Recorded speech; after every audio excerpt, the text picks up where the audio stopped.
It's only been a month, but already Ontarians have filled almost 1 million prescriptions under what's become known as OHIP Plus. The plan provides drug coverage for every Ontarian under age 25. It was just one possible approach that the provincial government could have taken to reduce the burden of drug costs. But if we had more than $400 million burning a hole in our pockets, was it the best approach? Joining us now with her perspective, Helen Stevenson. She's founder, president, and CEO of the Formulary Group and a former Assistant Deputy Minister of Health and Executive Officer of the Ontario Public Drug Programs. I almost got that out. Welcome. Nice to have you here. Thank you. Full disclosure, whenever we talk healthcare on this program, particularly if there's a little tinge of partisan politics potentially, I always like to remind everybody that my wife is an unpaid volunteer for the PC Party, advising them on health policy, so we just put that out there for people's edification. The facts on OHIP Plus. Sheldon, bring this up if you would, please. According to the provincial government, more than 950,000 prescriptions have been filled under OHIP Plus since the program started January 1st. More than 500,000 people have used the service. The program covers 4,400 different prescription drugs, and of course, it's open to those who are under the age of 25. Let's just start with this. You've been watching this obviously carefully for the last month that it's been in place. In your view, how's it going so far? Yeah, it seems to be certainly benefiting a number of people that may not have had coverage before, as well as people that have been transferred from other plans now under OHIP Plus. I do hear of hiccups, although that's not surprising given the facts, for instance, that 1 million prescriptions have been dispensed. For those who have not used it yet, how does it actually work? So essentially it would be the same experience when they go to the pharmacy, they take their prescription in, and it's really just the way it's sort of it's in the background, the way it's adjudicated. So the claim gets paid by OHIP Plus rather than, for instance, cash or rather than an employer plan. So you just show up at your pharmacy, you prove that you're under 25, you need your medication, and you walk out? You show your OHIP card. You don't have to pay any money? No, you don't have to pay any money at all. No copays. If you were, let's say, well, I'll use my own example here. I have a drug plan at this office. I have a kid who's under 25. That kid used to be covered under the private plan, or under the private plan that we had here. Is that no longer the case? That's no longer the case now. Well, let me qualify that. So the Ontario Drug Benefit Program, which is really the formulary, the list of drugs that OHIP Plus is using, it has, as you mentioned, 4,400 drugs on it. Most private plans actually would pay for a larger number of drugs. So certainly, if it's a drug that is covered on the ODB formulary, it's covered. Don't pay a penny. If it's not a drug that's covered on the ODB formulary, it may be then that your plan would pick that up. I see. So let's understand the difference there. This OHIP Plus plan covers 4,400 or so drugs that are on the formulary, but there are how many drugs on the formulary altogether? Well, if you look at sort of a typical formulary for an employer plan, it's easily over 10,000 drugs. So OHIP Plus does not cover like more than 5,000 drugs. No, although it would it would certainly cover the vast majority of drugs that would be taken, for instance, by people under 25. Those are typically antibiotics. My own son just had an antibiotic prescription filled last week. He was covered. So there would be drugs more like that, asthma drugs, for instance, for people who have issues breathing, etc. But you talked about hiccups a second ago, and I guess those hiccups relate to the drugs that under 25s need but are not covered for free on OHIP Plus. Well, it certainly could be, and there are also, let's say, a category of drugs that we refer to as specialty drugs, meaning that they're either very high cost and or they have a very specific use, and therefore someone needs prior approval.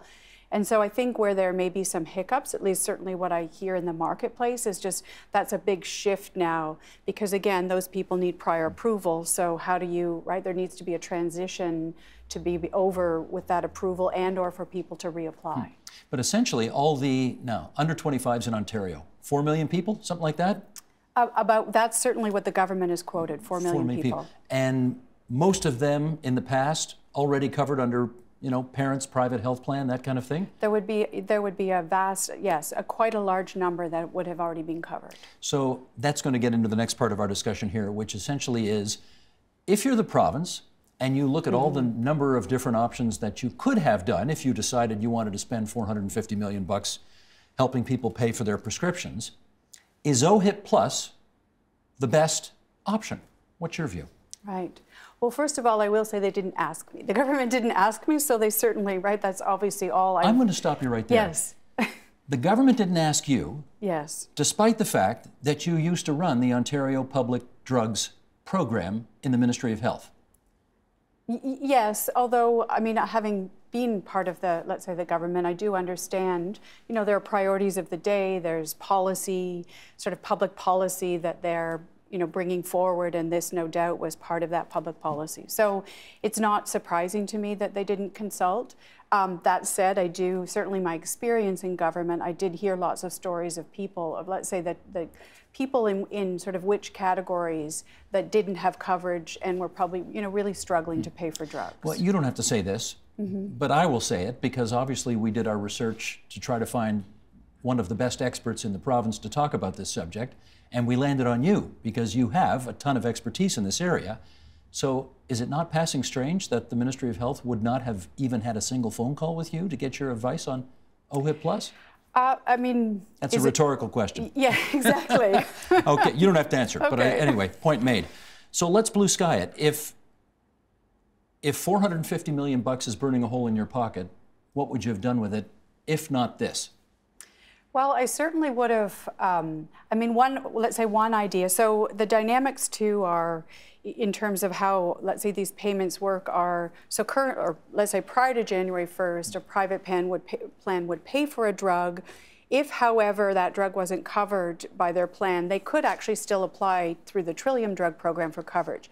So that's Trillium is what? Trillium is a program that is funded through the Ontario government. It's really intended for people with drug costs that are really very significant compared to their income. Like so $100 sort of grand a year or something. Catastrophic kind of drug program, let's say, drug costs.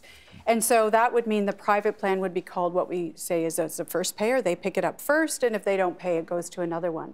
So certainly in the province, I mean, one of the, one idea would be to make the province the second payer, meaning all of the people that currently have coverage continue to access coverage through their current plans or through their employers.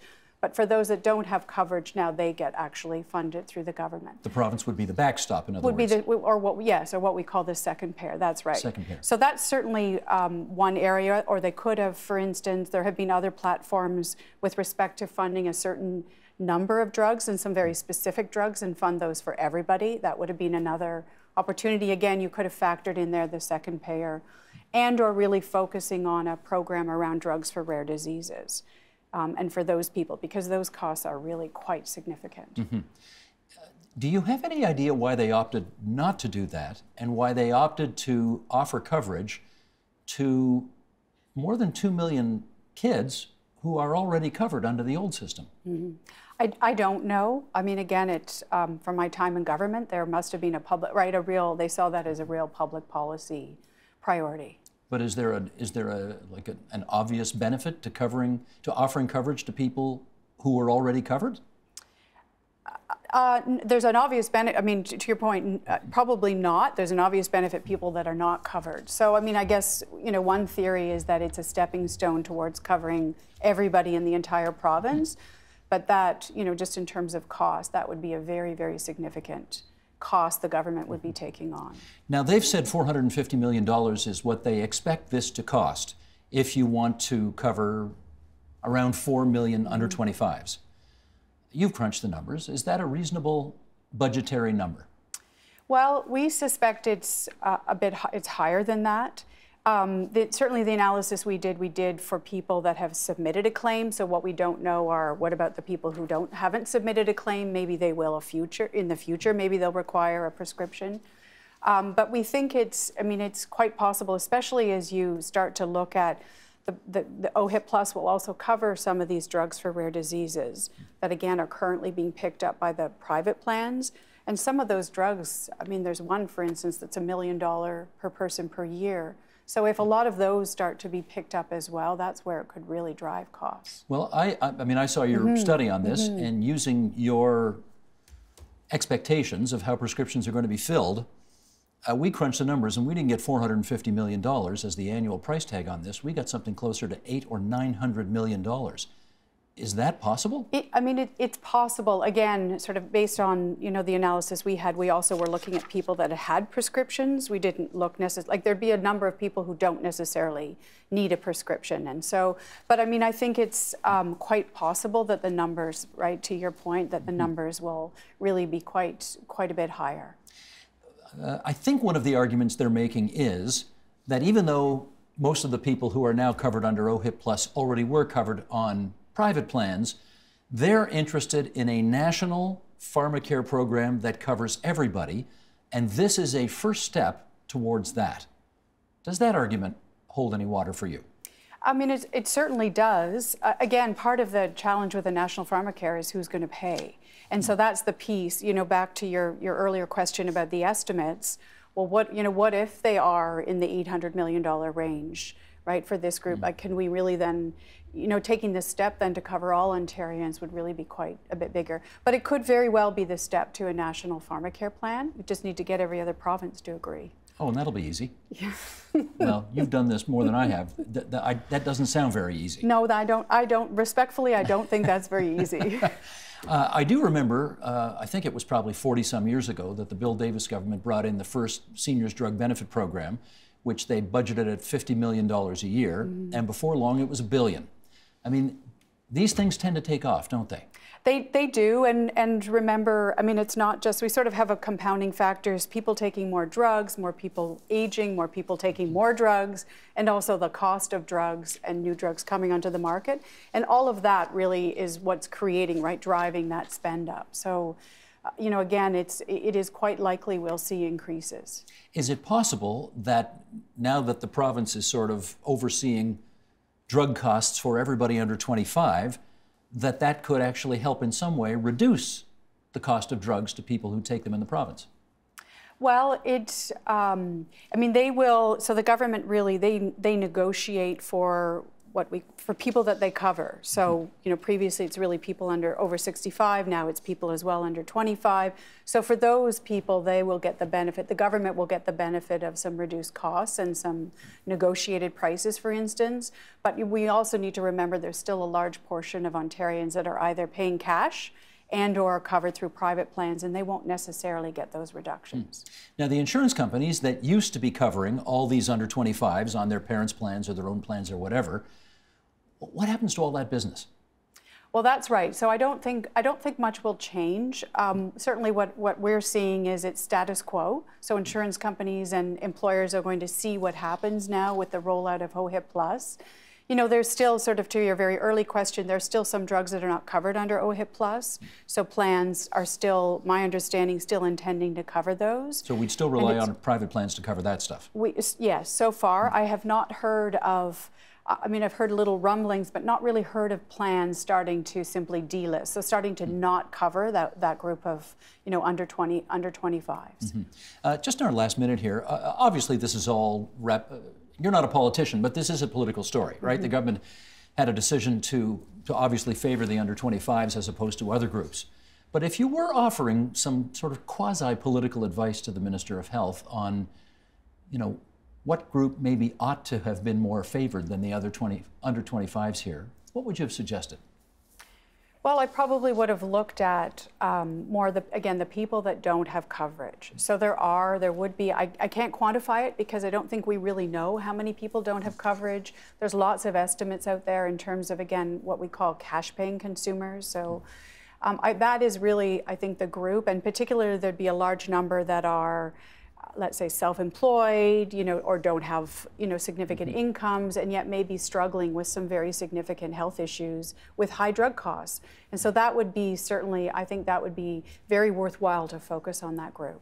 But is it your hunch that well, looking at the American example, when they brought in the Medicare Part D or whatever it was under George W. Bush, once an entitlement program is in, it's in. And you can't really take it away. It's very hard to take away, absolutely. So this is in, isn't it? I suspect this is in. Perhaps, if there's a change in government, maybe they'll shift and adjust. But governments have done it. Governments, for instance, have changed and become that concept of a second payer. So they have done it, but it is hard. Gotcha. Thank you for that update. Pleasure. That's Helen Stevenson from the Formulary Group. The Agenda with Steve Paikin is brought to you by the Chartered Professional Accountants of Ontario, helping businesses stay on the right side of change with strategic thinking, insightful decisions, and business leadership. Are you on the right side of change? Ask an Ontario CPA.